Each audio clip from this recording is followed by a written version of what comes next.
KPU Provinsi Papua Selatan akan memasuki tahapan kampanye pasangan calon gubernur dan wakil gubernur serta bupati dan wakil bupati. Setelah KPU melakukan pleno tertutup penetapan pasangan calon, lalu pada tanggal 22, lalu 23 September KPU Provinsi Papua dan KPU se-Indonesia akan melakukan tahapan penarikan nomor urut disertai dengan kampanye damai. Setelah itu KPU se-Indonesia terlebih khusus KPU Provinsi Papua Selatan akan melakukan tahapan kampanye yang mana tahapan kampanye dijadwalkan mulai dari tanggal 25 September hingga 23 November tahun 2024. Pada tahapan kampanye tersebut, pasangan calon wajib menunjukkan salah satu operator atau LO penghubung untuk melakukan seluruh pelaporan, mulai dari pertama yaitu permintaan pembukaan surat pengantar dari KPU untuk pembukaan rekening khusus dana kampanye atau RKDK. Setelah itu mulai dengan tahapan laporan awal dana kampanye atau LADK. Setelah LADK dilakukan, setelah pembukaan rekening dana kampanye, lalu laporan awal dana kampanye, lalu masuk kepada laporan penerima sumbangan dana kampanye. Setelah laporan penerimaan sumbangan dana kampanye, lalu tahapan berikut itu, tahapan yang ketiga adalah laporan penerimaan dan pengeluaran dana kampanye atau LPPDK. Jadi tahapan kampanye, dana kampanye sendiri itu ada 3 tahapan besar ya.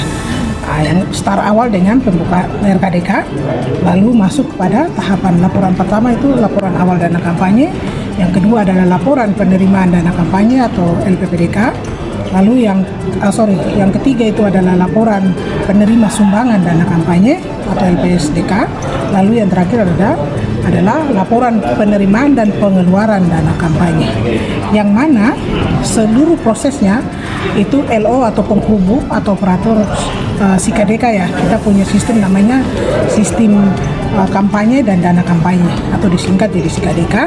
Ini mempermudah pasangan calon dalam membuat seluruh atau merekam seluruh jadwal kampanye, baik itu jadwal kampanye, lalu pelaku kampanyenya, juru kampanyenya siapa, di mana, lalu berapa banyak baliho yang dipakai, karena kita mengacu pada undang-undang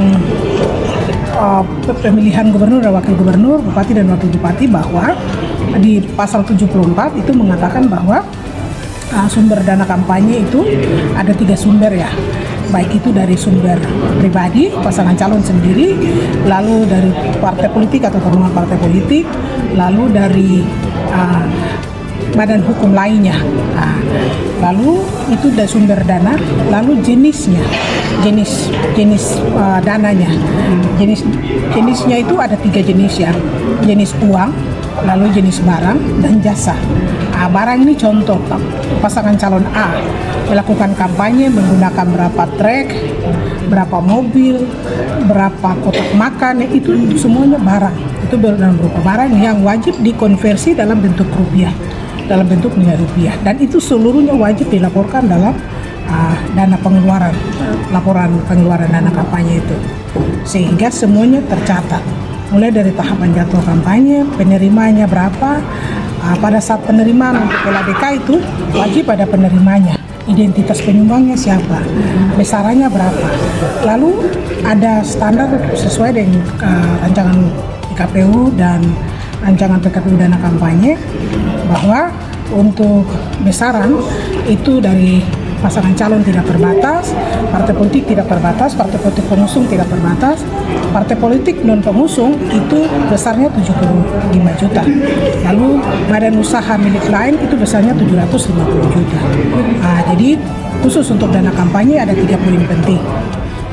Sumber dana ada 3 tadi, lalu jenis sumbangan tadi ada 3 juga, berupa uang, barang, dan jasa, lalu yang terakhir itu besaran.